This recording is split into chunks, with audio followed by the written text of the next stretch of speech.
Good evening, everybody, and welcome to today's town hall on Yulu and the future of sustainable mobility. We will be in conversation with Amit Gupta, who's the co-founder and CEO of Yulu. This is the second in a series of 4 town halls that aims to share inspiring stories of tech entrepreneurs and industry pioneers from India. These town halls are a lead up to our annual flagship event, the Global Technology Summit, which is organized from December 14th to December 16th. The summit is hosted in partnership with the Ministry of External Affairs. It brings together policymakers, researchers, engineers, scientists, industry experts, scholars, and a variety of other stakeholders, both from within India and abroad, to discuss and deliberate on some of the most pressing issues in the tech space today. This year's theme at the summit is Global Meets Local. The working agenda, speakers, and other useful information on the summit are available on a specially curated website, gts2021.com. You will also find details of registration as well as useful resources here. I encourage you to visit and explore the website. With that, let's get started. Amit, as I mentioned, is the co-founder and CEO of Yulu. Yulu is a technology-driven mobility platform that enables integrated urban mobility across public and private modes of transport. Prior to starting Yulu, Amit played a key role in building India's first profitable internet unicorn, InMobi. He was instrumental in building its revenue engine and its expansion to more than 15 countries. Amit is also an active angel investor and has invested in multiple startups across India and the US. He graduated from IIT Kanpur and Harvard Business School. He's the recipient of the prestigious Distinguished Alumni Award from IIT Kanpur. In today's conversation, we will focus on his journey as an entrepreneur, from building India's first internet unicorn to revolutionizing sustainable transportation, and his journey to becoming an angel investor. Amit, welcome and thank you for joining us today. Thanks, Priya. It's a pleasure to be here. Thank you, Amit.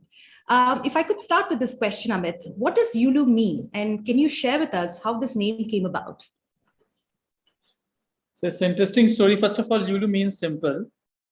And our idea is that mobility in India is a complex topic and very inspired with the fact that if something has to become big, adopted by the mass, then it has to be simple.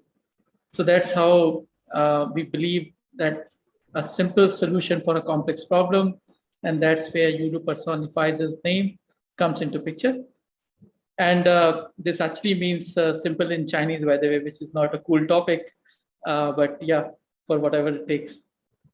And we selected the name from various options. What we had, we were looking for a small 4-letter word, which is cool looking, should not be anything negative in any culture, and should be available in .com. I think that was the most important criteria. So we are yet to acquire that though. And looking at several options, we actually found this name to be very relevant. It was ticking out of the boxes, and hence we chose this name. It's a very interesting story, Amit. The next question I have for you, I think, is one that you're probably asked often a lot, but I do think that it is an important part of an entrepreneur's journey, the point or the place or the thought or the idea where it all begins. So can you tell us a little bit about how and why you entered the space of shared mobility? Yeah. So this problem, what I'm trying to solve, or we are trying to solve at Yulu, is not just faced by me. It is faced by almost each one of us living in big city. But for people who are familiar with Bangalore, they can relate with that even more, where 1 or 2 kilometer journey sometime will need 1 hour. And my life was no different. I was reasonably happy and excited working with InMobi. My office and home luckily was only 2.5 kilometer when we moved in 2013-14 timeframe. And then it started becoming literally 15 minutes. So it was 7 minutes and then became 15 and then half an hour, 45 minutes. And sometime God knows, when will I reach? And you enter office, you see those faces who are literally trying to kill each other, very frustrated, and similar story that, oh my God, someone needs to fix this problem of mobility. And then my own InMobi journey, which was also, by the way, very, very fascinating. And we'll talk about that later if I get chance. But I was turning 40 and I was looking to pick up a problem which has got a huge social impact. And I thought maybe my own personal pain, which I see in the eyes of millions of people in India. Let me solve that and let me figure out a solution which is enabled through technology where I can do something. And that's how this whole idea came into picture and put myself to solve that. That's great. And yes, I'm also from Bangalore, as I had mentioned earlier. So I think I can relate to the problems that you were talking about earlier. But if I could get a little bit more specific, what is the exact real world problem that Yulu is seeking to solve? Sure. And if I can follow that up with another question, as an investor, how essential is it to get this initial exercise of locating a problem right for the success of a new venture? Certainly. Certainly. So if you look at, mobility is fundamental to any economy. And if you look at mobility particularly, there are two aspects. You need to move people and you need to move goods. And that's why many country or many investors, they look at logistics separately. It's a very booming thing, right? Now, I'll talk about how this shift is happening in a moment. But from our perspective, we thought that mobility is such an important aspect. If our country's GDP has to grow at 10 to 12% year on year, then we need to make sure that our people and goods are moving with very high efficiency. Right. And when we started, we were just focusing on one problem, moving people. Now we do know that we have a country of very small geographical space. Most of the developmental action happens in like 4 or 5 cities or 10 cities for that matter. And then you have hundreds of millions of people who need to be moving for economic reason. And answer is clearly not everyone in the car. India, despite of India, the lowest in terms of number of car per capita, we still don't have so much of challenges and chaos. So you trying to move millions of people in car is not a solution.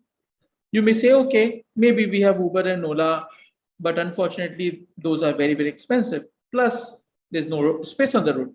So physics says that you need basically a solution where you can move a lot of people efficiently.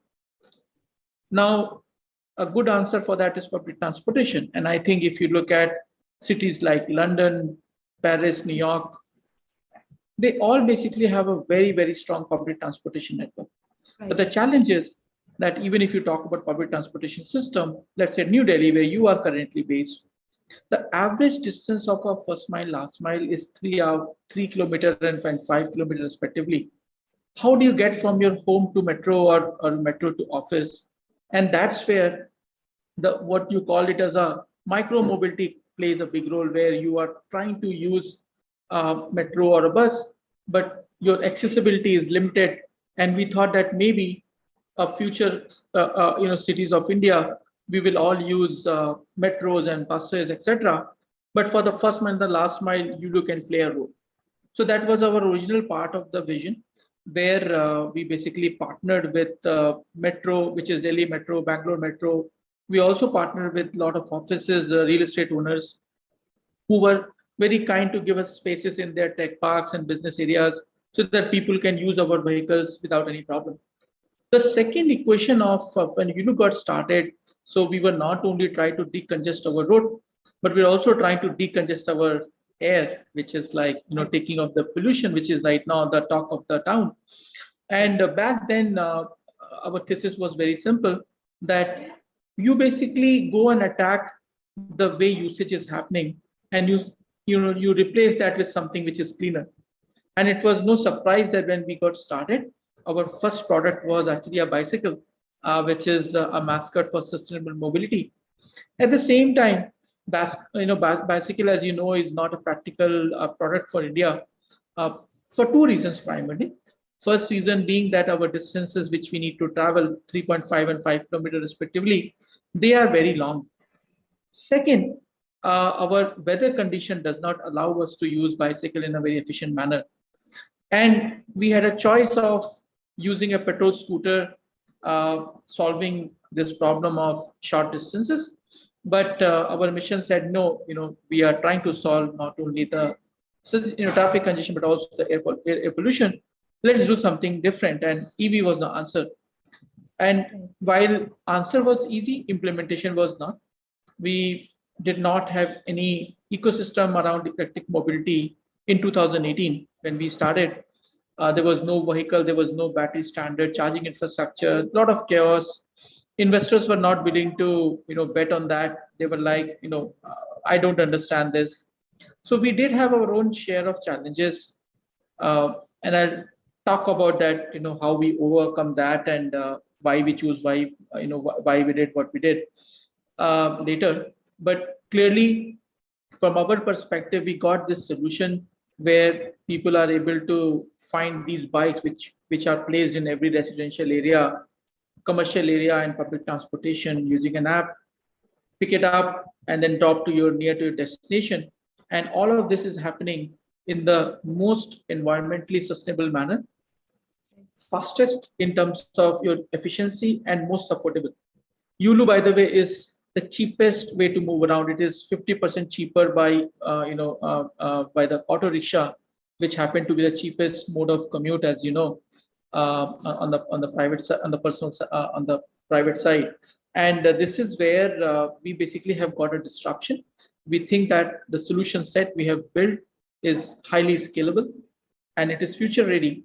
It is solving the problem of the congestion, air pollution, sound pollution, everything that ticks the box, and affordable, most importantly, which is important for India. Right.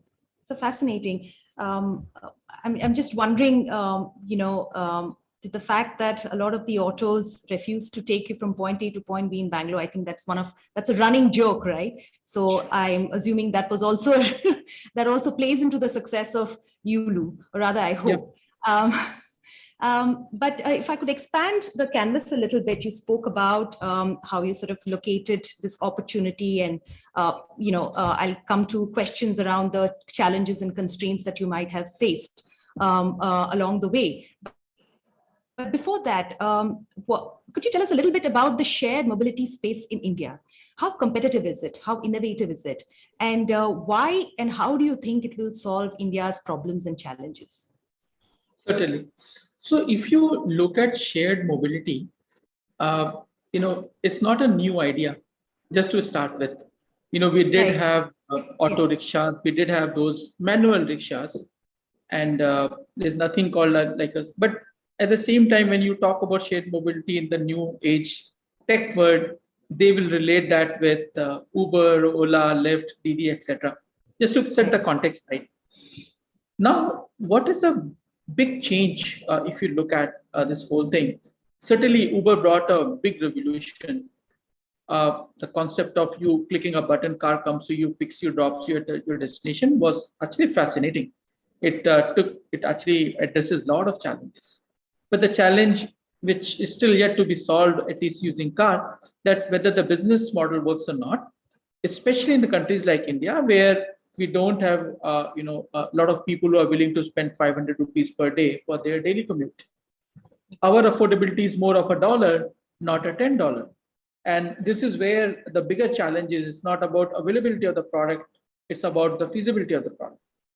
And this is where Yulu comes into picture, where we thought that for those distances, if you are, let's say, using a public transportation, then for your 3-kilometer journey, most of the time, 90% of the time, you are alone.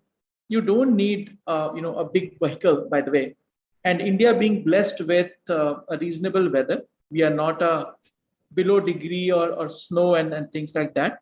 So more than 300 days across the country, major cities, you basically can use a two-wheeler. By the way, 80% of vehicles in India are two-wheeler, which also is a testament of the fact that two-wheeler is a practical vehicle of choice in India. And you basically are able to create a product which is 97% smaller in terms of the road space, and like 95 or 98% cheaper than a car. And this is where the disruption is, where I'm still giving you a mobility option from A to B. It's faster, it is cheaper, and hence basically it ticks all of the boxes. And you layer that with the fact that there's no driver, because you are driving on your own. And we believe, and sometimes we laugh, that the Western world is trying to solve this problem of providing mobility as a service by autonomous car. In India, we don't need it.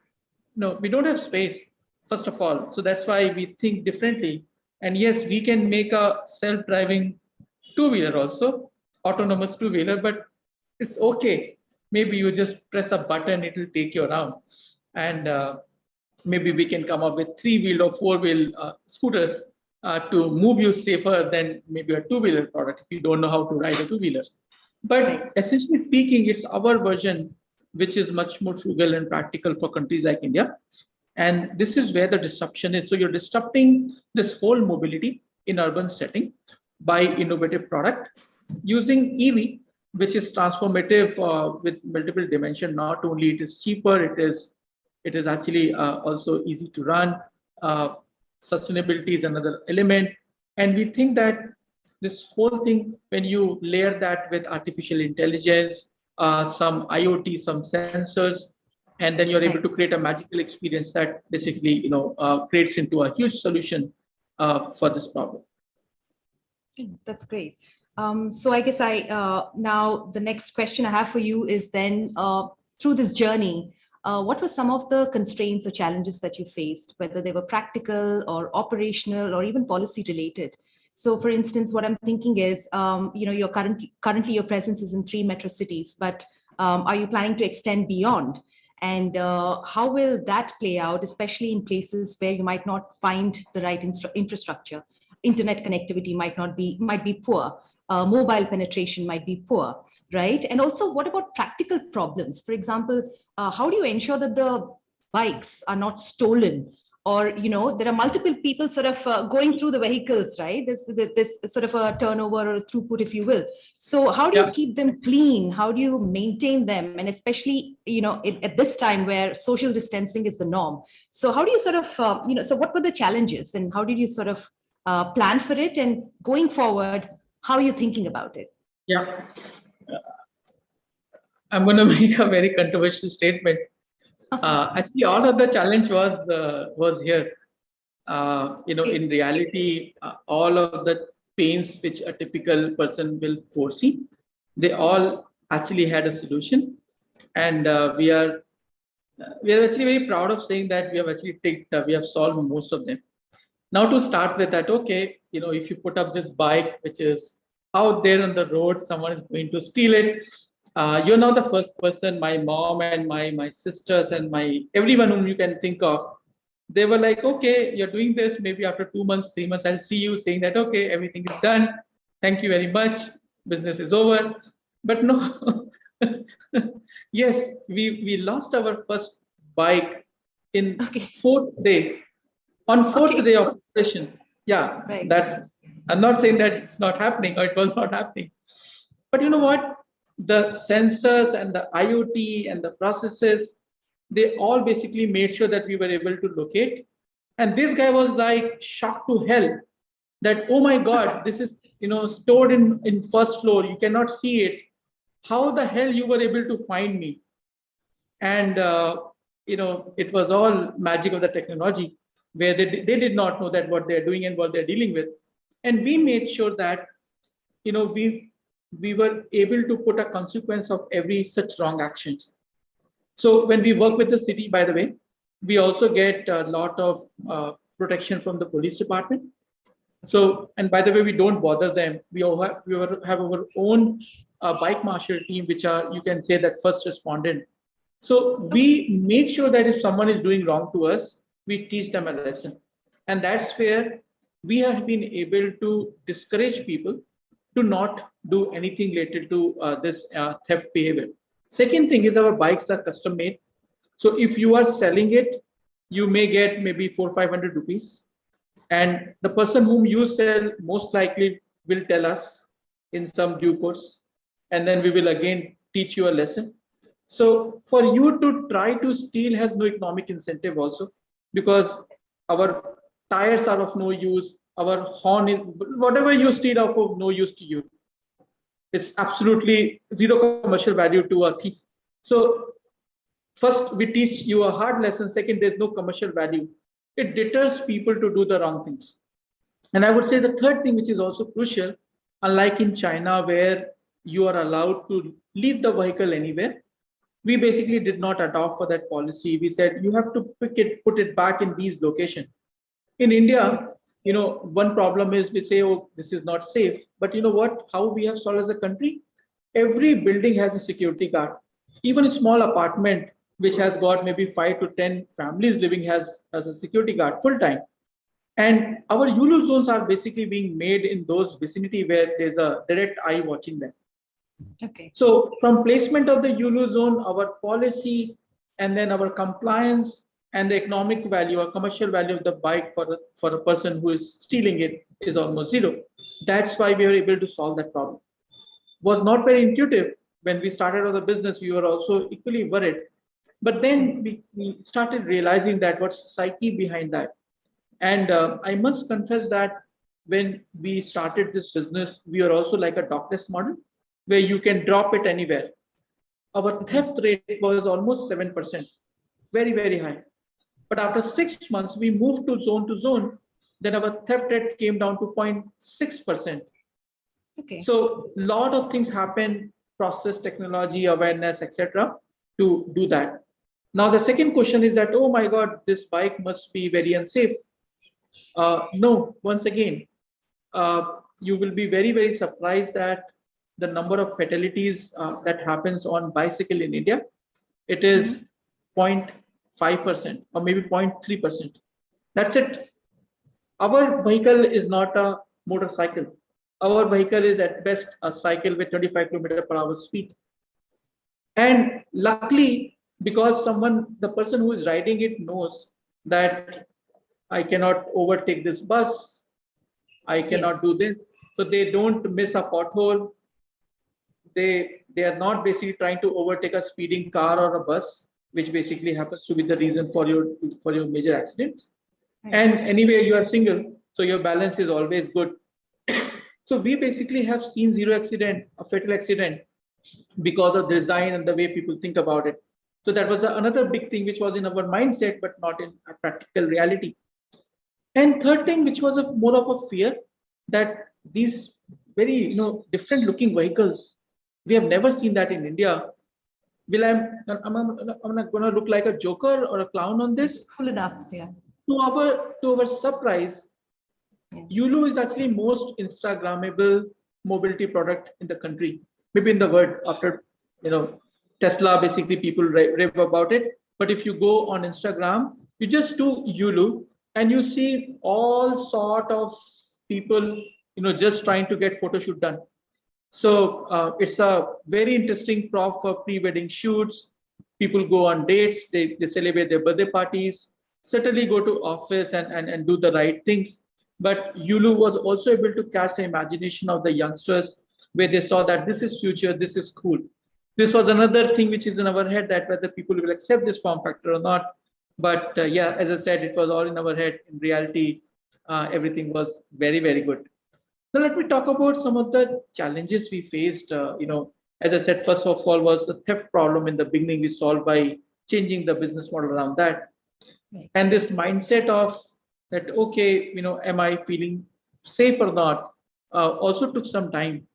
But thanks to early adopters who showed a way, and they were moving around, and the word started becoming bigger and bigger, and that's actually made things happen. I think there is still a larger section of society which is not using Yulu, who think that it's still not safe. How do we make that change also happen? I think there are two schools of thoughts the way we look at it.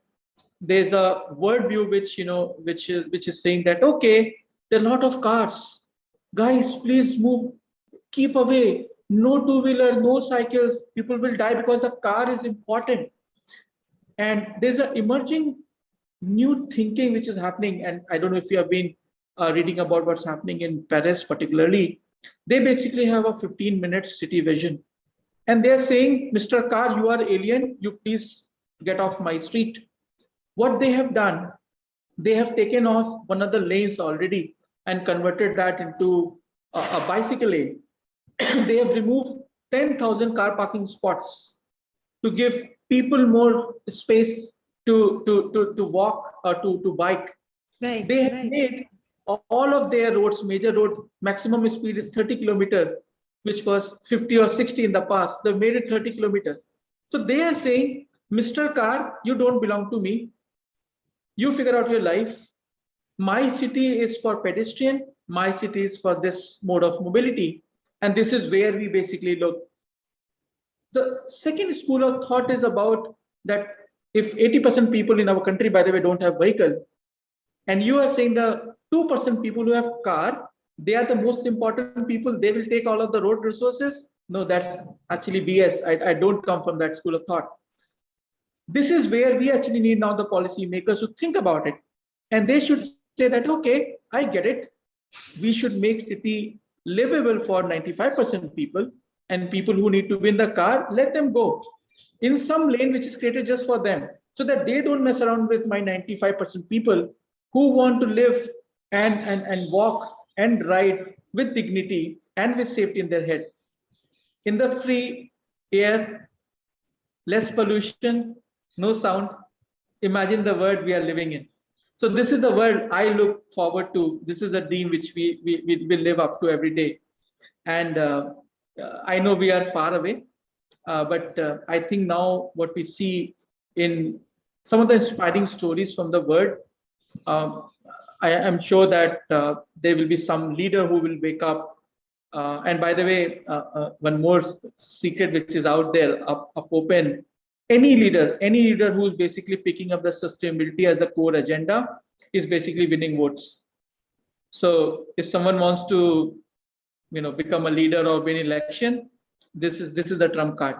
So I think if this is the trump card, some leader will say, okay, maybe my incentive, or I have a vested interest to become a leader, but yeah, city will get benefit.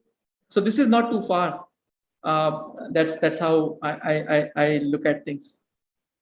That's a great vision. I have a couple of related questions. One is that, so I am one of the, I think you mentioned 2% of people who use, petrol guzzling four-wheelers. So am I a target? Am I a target for Yulu, target customer or consumer for Yulu? And if so, there's going to be a bit of behavioral change also that's going to be an important ingredient here, right? So what is the plan if somebody like me is a target consumer? Do you have a plan or a strategy to sort of win me over to start using Yulu? And the other related question I have is going back to what I asked earlier. Do you have plans to go to tier 2, tier 3 cities as well? And why do you think that is important? Why is it important to you? If yes. Sure. I'll answer your first question. First of all, do I have a problem with you owning a car? My honest answer is no. Reason being, we are, by the way, not going after car ownership. We are trying to replace your journeys, right, maximum amount of your journeys, which you were doing on car, on two-wheeler.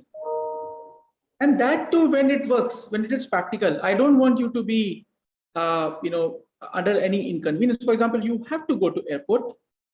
Yeah, you actually need the car because you have a bag.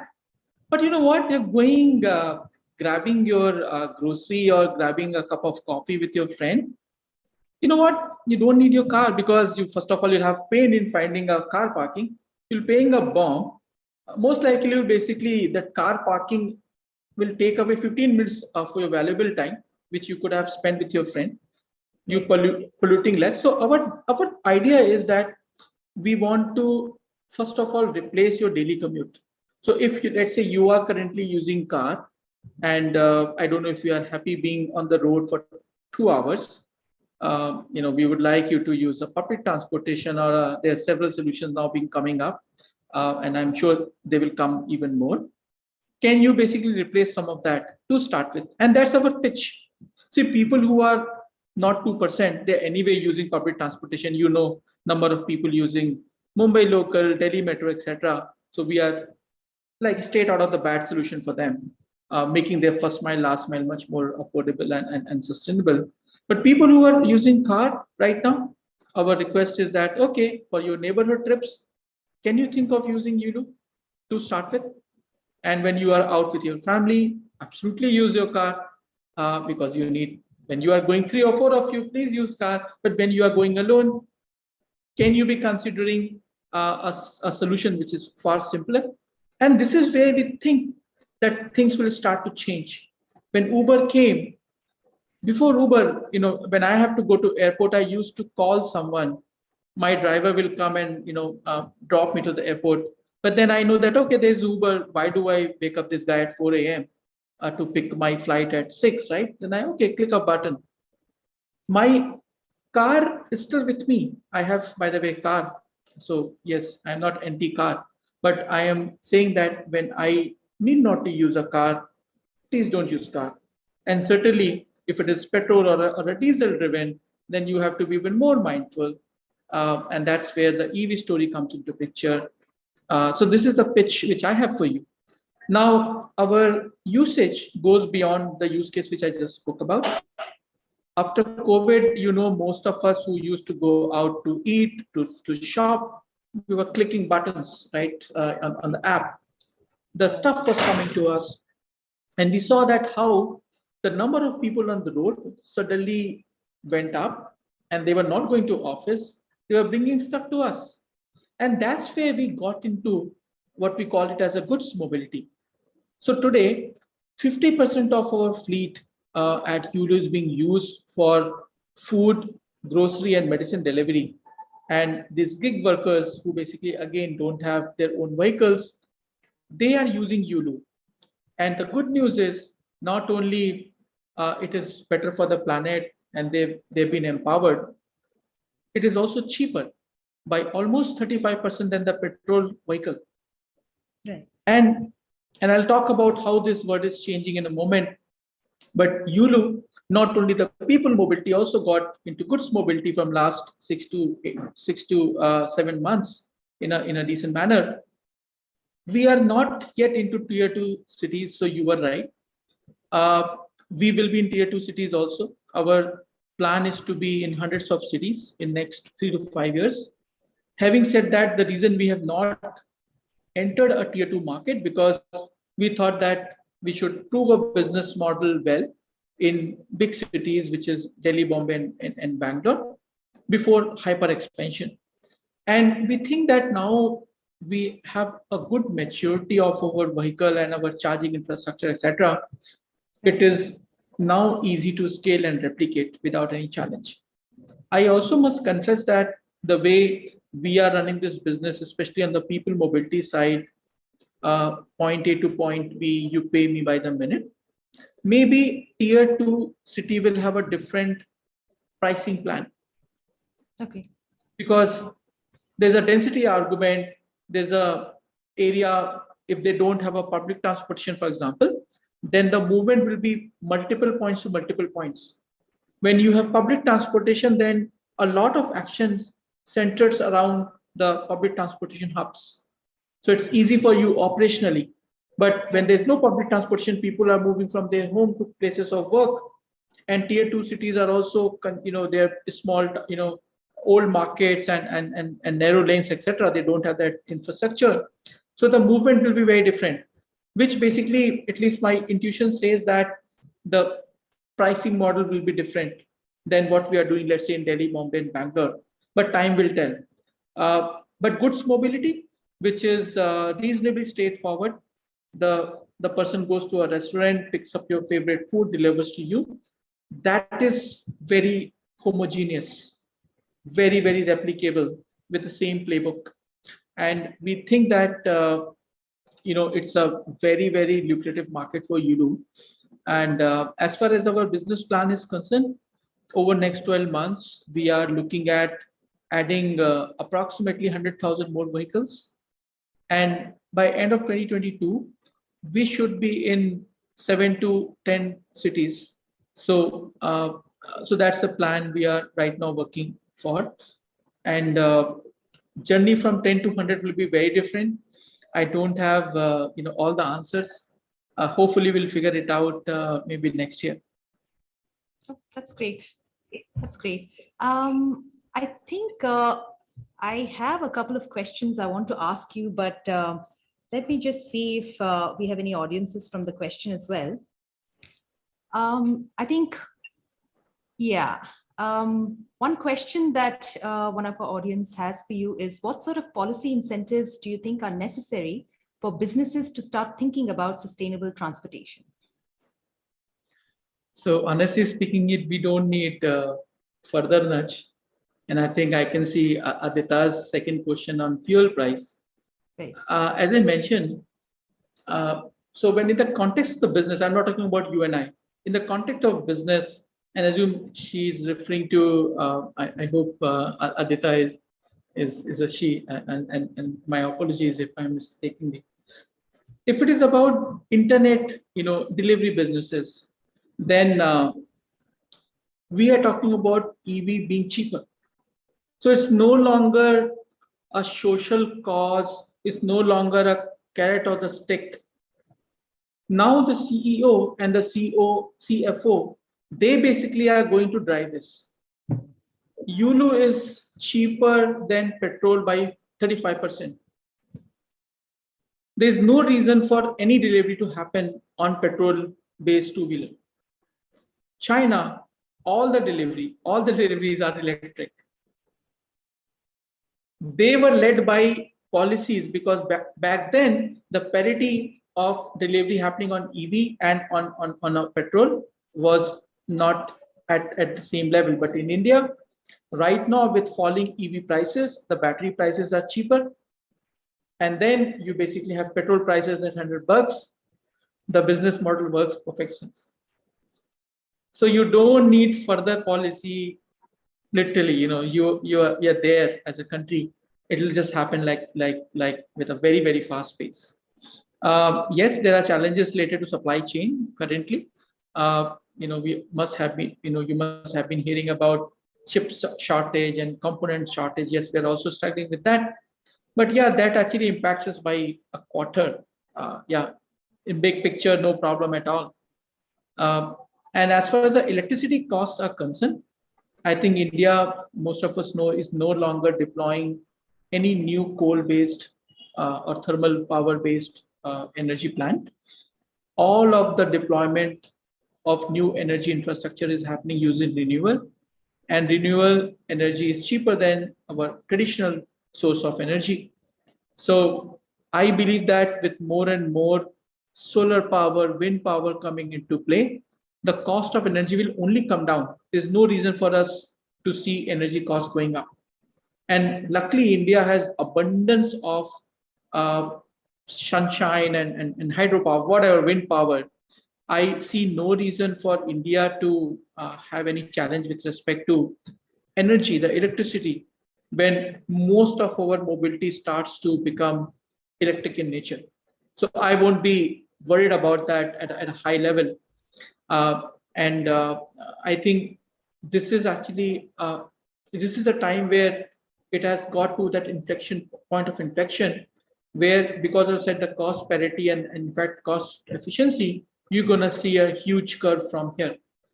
You just need to just put things together, and companies like Yulu, we basically are ready in terms of our product and platform, and we are going for the hyperscale. And we will be then, and we are already, by the way, India's largest electric fleet owner, both for people mobility as well as for goods mobility. And imagine the scale becomes at least 10x bigger in next 2 to 3 quarters. You will see more Yulu, more blue color bikes, delivering everything. They will not leave any incentive for anyone to use petrol scooters in 1 year from now. So that's what our plans are.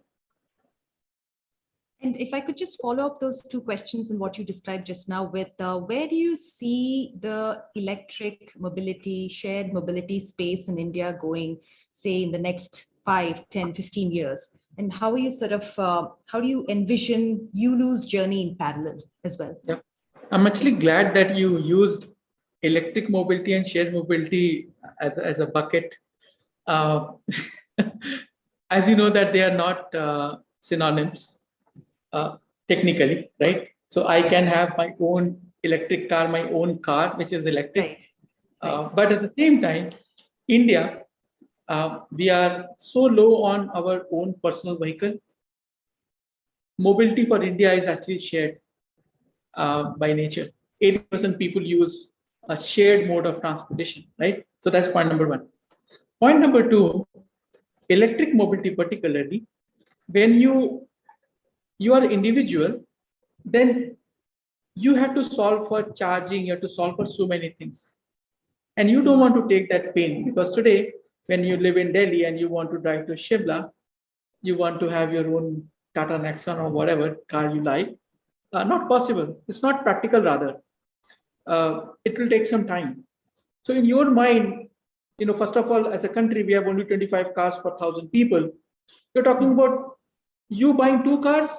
Yes, maybe in those fancy apartments in Gurgaon and maybe New Delhi, people have 3, 4 cars, but rest of India does not have it. Which means that for you, if you have to buy only 1 car, you buying electric car, not going to happen very easily, so soon. But when a fleet owner like you, when we basically say, okay, let's go electric, we make sure that the infrastructure comes along with the product. Right. And this is where the part Yulu has played really well. We have built not only the vehicle, this is a custom-made vehicle, we've also created parking infrastructure. And last but not the least, we've created the battery charging infrastructure, where you as an end consumer don't have to worry. You pick up my vehicle, leave it at your destination, you are sorted.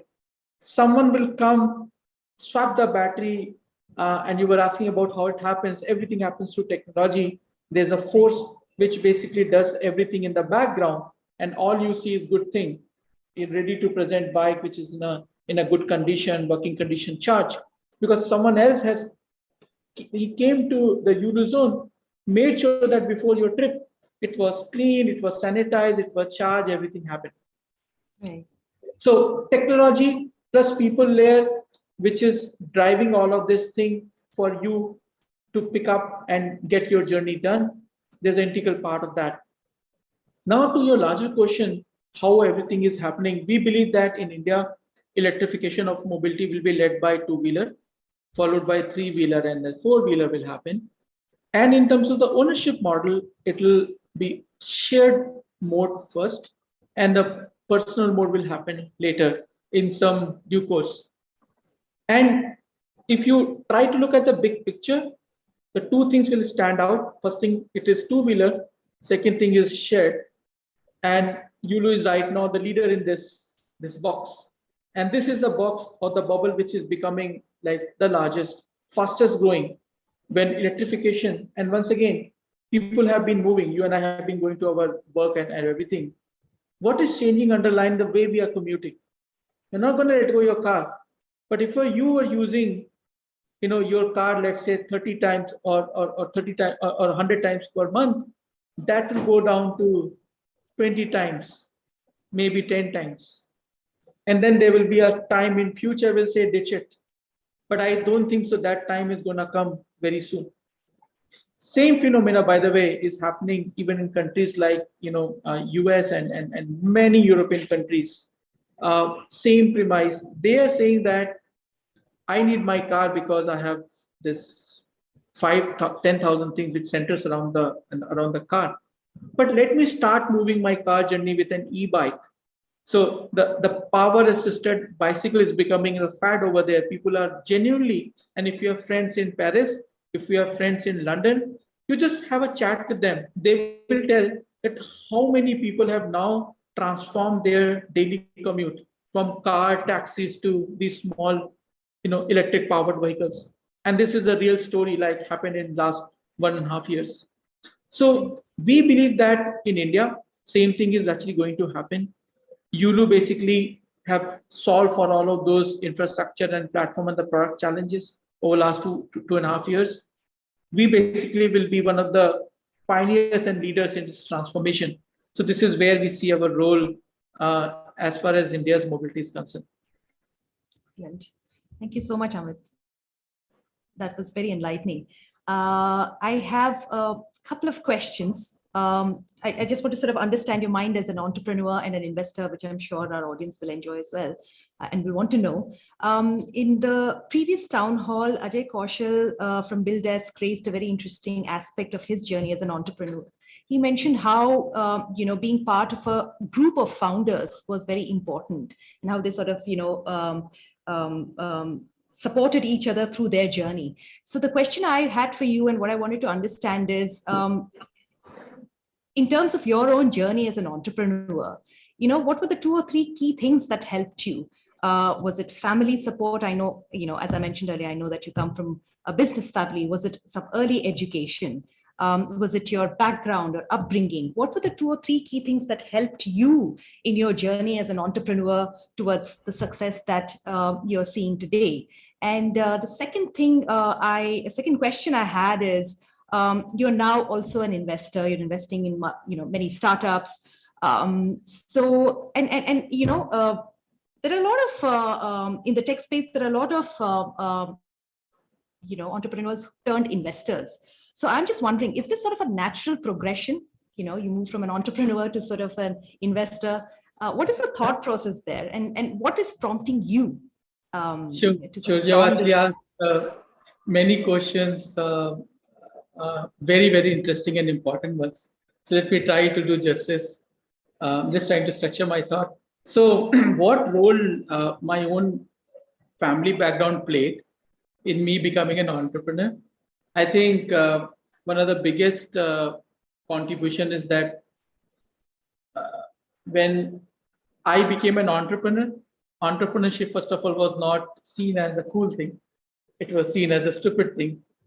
And when I told my father that, hey, I'm leaving this job, which was reasonably high paying job with a US based firm, and I'm doing this, he thought that something is not right with me, either emotionally, mentally, or financially. It was not cool. Not only that you have to be crazy and you have to be insane to be an entrepreneur, people who will be joining you need to be, if not equal, half crazy, because who will take 50% cut in their salary, who will work 2x of the time, who will take uncertainty in their life and chaos that comes with as a package. Not easy at all. I think me coming from a business family made that fear smaller. So I was very clear after my college days that I should be an entrepreneur. I did not know what does it mean, but all I knew that I need to be on my own after this milestone when I turned 30. And when I was about to turn 30, a month prior to that, I left my job. I had no idea. I said, okay, I'll do something. That was the case. So that was the entrepreneurship part. I think as a trait, what now I have seen that you mentioned about Ajay, very crucial that you need to pick your core team very, very well, and I believe it's kind of a spouse relationship where you have wedded together and you go for long innings. And also famous saying that if you want to go fast, go alone, but if you want to go long, then you need to have your team and the folks around you. Right. And that actually links the second point where when you try to do a startup, you need to get into with a long time frame. You just cannot go and do something heroic and then also anticipate or also expect that everything will happen in matter of couple of years. That does not happen. At least that does not happen in India for sure. Look at any successful company which you respect, from Book My Show to Make My Trip to you just name it, Zomato or anyone. Everyone basically has played a decade worth innings. My previous startup in Mobi is also a fascinating example. 15 years on the crease, and now hopefully next year they will go for an IPO and pretty maybe big one. So when you are getting in, you get in with the right intent and you get in with a long term. And you having a very solid co-founding team, which is just gels well, is actually an extremely important aspect of building a large company. And same thing happened with me within Inmobi as well as with Yulu now. So both companies, I'm blessed having 4 co-founders, running the show, and I think that it's an integral part of every successful startup, at least in India, for sure, that you get into that mindset. One thing which got changed from my Inmobi to Yulu journey, I started finding purpose more important. And yes, there are businesses which you can build, make a lot of money and move on. But are you changing the word? Are you making word better? So one can always make a very successful company by generating a lot of wealth for the stakeholders and investors, etc. But did I bring joy to a person who is not part of this financial goodness? And that's what started becoming more important for me as an individual. And you ask about what do I look for? So now I look for people who are deeply committed, not only with their time, but also deeply committed to the cause. And if that cause is not just making another company, yet another company which is there to make you happy as an investor, yeah, that is important, but that's not at least my most important criteria. So are you solving the problem that matters to us, to the world? And if you are able to create goodness for the stakeholders, which is larger, your customers, etc., bring people out of poverty and do something, whatever it takes. Right. That's what actually motivates me and inspires me a lot. And this is where some of my most favorite investments are also centered around them, where someone picked up a problem, which is just without, with the intent of doing more than just creating financial goodness. So that has been my favorite cases. Fantastic, Amit. So, risk appetite, patience, an ecosystem, and purpose. Thank you so much, Amit, for taking the time to join us and our audience today and sharing your insights on the industry and your personal experiences. Thanks a lot. So I think we've run out of time. So to our viewers, thank you for listening in. I hope you found this town hall session as engaging and enlightening as I did. We have 2 more exciting town halls lined up for you in the coming 2 weeks. The details will be up on our website, carnegieindia.org, as well as the social media handles on Instagram, Twitter, Facebook, as well as LinkedIn. So please take a look. We also have many interesting sessions and speakers at our summit lined up. We have interesting sessions on a variety of contemporary tech-related issues, from encryption, tech and sustainability, global strategic digital partnerships, cloud, cryptocurrencies, space, and yes, sustainable mobility as well.